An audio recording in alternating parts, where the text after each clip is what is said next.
আসসালামু আলাইকুম, আমি ডক্টর রায়হান রাব্বি। তো আজকে একটা বিষয় নিয়ে আলোচনা করব, যেটা আমাদের কাছে কমন একটা রুগীদের কোশ্চেন থাকে, যে কিছু কিছু রুগী আমরা পেয়ে থাকি যে তাদের রেটিনাতে সমস্যা থাকে, ব্রাঞ্চ রেটিনাল ভেইন অবলুশন থাকে, তারপরে ডায়াবেটিক রেটিনোপ্যাথি থাকে, রেটিনাতে হেমোরেজ থাকে। তো বিভিন্ন রেটিনার বিভিন্ন প্রবলেমের কারণে রুগীরা আমাদের কাছে আসে এবং জানতে চায় যে তাদের রেটিনাতে সমস্যা হয়েছে, এই জন্য ডাক্তার তাদের অ্যান্টি ভিজিএফ ইঞ্জেকশন দিতে বলতেছে।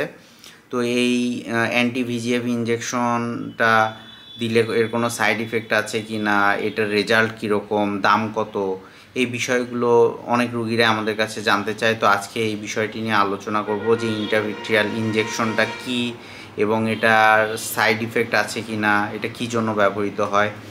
তো এই জন্য আমাদের চোখের স্ট্রাকচারটা আগে জানতে হবে, যে এটা হচ্ছে আমাদের চোখের স্ট্রাকচার। এটা কর্নিয়া, এটা লেন্স, আর এটা হচ্ছে ভিট্রিয়াস হিউমার থাকে, এখানে জেলি লাইক ভিট্রিয়াস সাবস্টেন্স থাকে, যেটা এই জায়গাটিতে থাকে।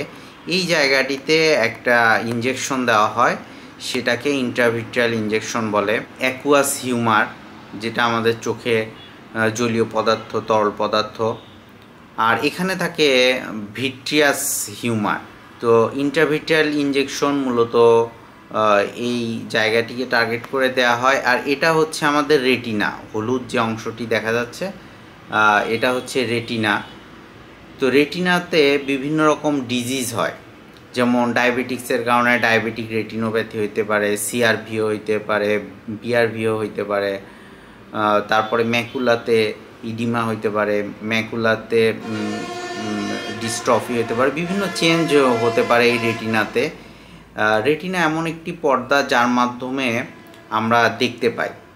এখান থেকে আলো আসে, আলো যখন রেটিনাতে পড়ে তখন একটা প্রতিবিম্ব তৈরি হয়, সেই প্রতিবিম্বের কারণে আমরা দেখতে। তো অ্যান্টি ভিজিএফ ইঞ্জেকশন যেটা দেওয়া হয় সেটা ইনফেরোটেম্পোরাল রিজিয়নে, এই জায়গাটিতে সাধারণত একটি সিরিঞ্জের মাধ্যমে 1 cc সিরিঞ্জের মাধ্যমে ইন্ট্রাভিট্রিয়াল ইঞ্জেকশনটা দেওয়া হয়। তো বলা হচ্ছে যে এই ইন্ট্রাভিট্রিয়াল ইঞ্জেকশনের কোনো সাইড ইফেক্ট আছে কি না।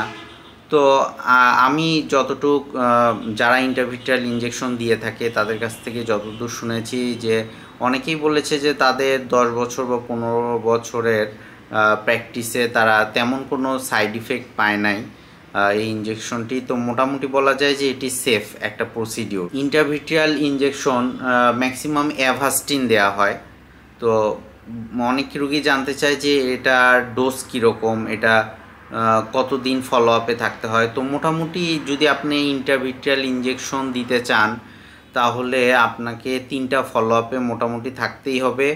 তারপরে এটা মোটামুটি 3টা ডোজ অ্যাভাস্টিনের। আবার কিছু কিছু ডোজ বা ডিউরেশন রেটিনার যে ডাক্তারের কাছ থেকে আপনারা দেবেন, ঠিক তাদের পরামর্শ অনুযায়ী আপনার রেটিনাটা কত পরিমাণে ক্ষতিগ্রস্ত হয়েছে, এখানে কি ডিজিজ হয়েছে, আপনি অনেক দেরি করে এসেছেন কি না, এগুলো অনেক কিছুর উপরে ডিপেন্ড করে। কিন্তু আমি মোটামুটি এভারেজ একটা আপনাদের আইডিয়া দিচ্ছি, যে মোটামুটি 3টা ফলো আপে থাকতে হয়, মোটামুটি 3টা ডোজ সাধারণত ডাক্তাররা দিয়ে থাকেন। আর বাংলাদেশে যে অ্যান্টি ভিজিএফ যে ইঞ্জেকশনগুলো রয়েছে এগুলো মোটামুটি 5 থেকে 10,000 এবং বিভিন্ন হাসপাতাল টু হাসপাতাল ভ্যারি করে।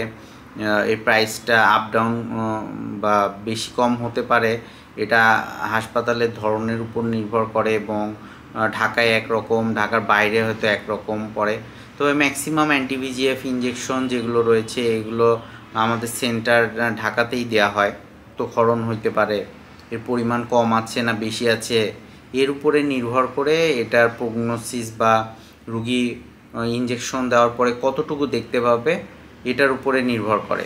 তো ম্যাক্সিমাম ক্ষেত্রে পাওয়া যায় যে ডাক্তার যদি ডিসিশন দিয়ে ইঞ্জেকশন দিয়ে থাকে তাহলে ম্যাক্সিমাম ক্ষেত্রে দেখা যায় যে রেজাল্ট মোটামুটি ভালোই আসে, আমরা ভালোই পেয়ে থাকি। তো চ্যানেলটি ভালো লেগে থাকলে চ্যানেলটি সাবস্ক্রাইব করে রাখতে পারেন। কোনো কোশ্চেন থাকলে কমেন্ট বক্সে কমেন্ট করতে পারেন। ভালো থাকবেন, সুস্থ থাকবেন। ধন্যবাদ সবাইকে। আল্লাহ হাফেজ।